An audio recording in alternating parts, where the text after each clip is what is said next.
नंद के लाला ने आज अपने पूरे गांव में सभी बच्चन को इकट्ठो कियो। सारे बाल गोपाल इकट्ठे हो गए और सभी गोविंद के पास में रोने लगे। हे गोविंद, हे कान्हा, हमारी भाभी दूध ना देवे, हमारी मैया घी ना देवे, हमारी मैया मक्खन ना देवे, हमारी मासरी ना देवे, सब शिकायत करने लगे। तब भगवान ने उसी शिकायत को मान करके अपने अवतार का जो धर्म है वो सिद्ध किया। भगवान ने 5 वर्ष की उम्र में ही गोकुल में मंडल बनाया, समिति बनाई, बाल गोपाल चोर विद्या मंडल, ये मंडल बनाया। इस मंडल का काम ये है कि न्याय करो, न्याय करो, न्याय करो, गांव में न्याय करो।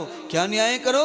बच्चों का हक जो मारे उससे छिनाओ, बछड़ों का हक जो मारे उसको छिनाओ। जो दूध बेचने वाले ग्वाले होते हैं वो गाय के बछड़ों को भी दूध पिलाते नहीं है। गाय के बछड़ों को दूध मिलता नहीं है। और आप जानते ही होंगे गाय के बछड़े को मुंह से टच करवाते, दूध छोड़ दे गैया, और गैया अपने बच्चे के लिए जैसे दूध छोड़ती है उसका मुंह पकड़ के पीछे कर देते हैं और बाल्टी में धर मर चालू कर देते हैं। गैया फिर दूध को चढ़ा जाती है अपने बछड़े के नाम के दूध को, फिर बछड़े को लगाएंगे, फिर गैया छोड़ेगी, फिर निकालेंगे।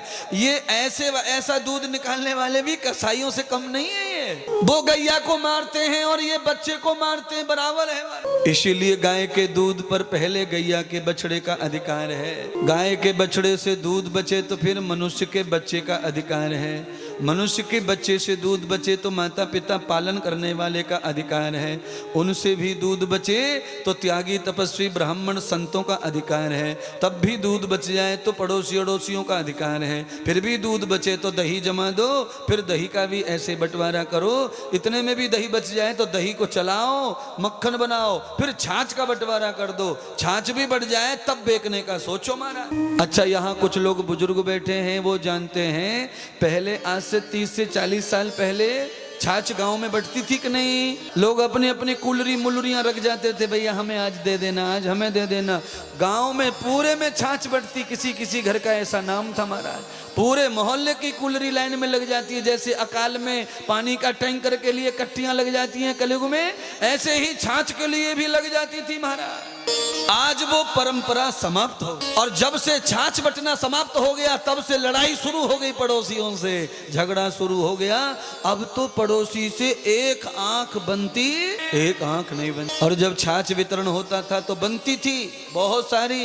कितनी बनती थी वो भी सुन लो मुझसे। कितनी? मैं देखने में ही नौजवान हूं पर हूं बहुत बूढ़ा। कितना बूढ़ा? करोड़ों लोग बाबा कहते मुझसे, इतना बूढ़ा। मुझे बड़ा मालूम है महाराज उस विषय। पहले गाँव में बारात आती थी तब पूरे गांव के बिस्तर इकट्ठे किए जाते थे। हाँ या ना?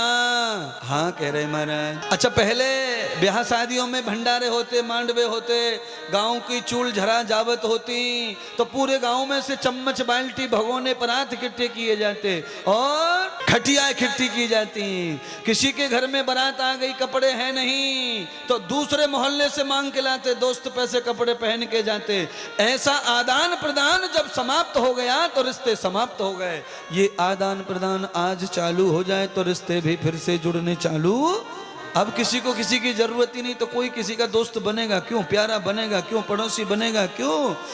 बताओ क्यों बनेगा? हमारे घर फ्रिज, हमारे घर हीटर, हमारे घर एसी, हमारे घर सब्जी, तो भाई हम क्यों करें किसी की गुलामी? क्यों करें इसी से दोस्ती? आदान प्रदान के बगैर कभी भी आदमी सफल नहीं माना गया है। आदान प्रदान से मित्रता बढ़ती है, संबंध बढ़ते हैं, सवाल खत्म होते हैं, समाधान बढ़ते हैं महाराज। अब सवाल ही सवाल बढ़ रहे हैं, समाधान नहीं हो रहे हैं। दुनिया भर के जुआ पड़े टेंट के गद्दों में, उनमें सोएंगे, पत्ताऊ के घर से नहीं लाएंगे। मैं तो मर जाऊंगा बाकी देहरी पे नहीं चढ़ूंगा। ये हाल है महाराज। रात भर अंधेरे में सो जाऊंगी पर खिड़की नहीं खोलूंगी देवरानी की तरफ से, लाइट नहीं आ जाए मेरे घर में। ये हाल है महाराज। ये हाल क्यों है? अब एक लाइन याद आ गई है, वो गुनगुना लूं नहीं तो मेरे पेट में अफरा है जाएगा।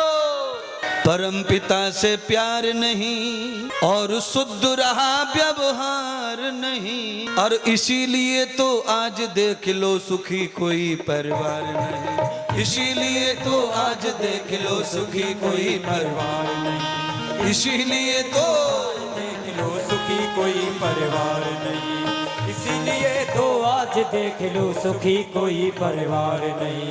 परम पिता से प्यार नहीं, शुद्ध रहा व्यवहार नहीं। परम पिता से प्यार नहीं, शुद्ध रहा व्यवहार नहीं। इसीलिए तो आज देख लो सुखी कोई परिवार नहीं।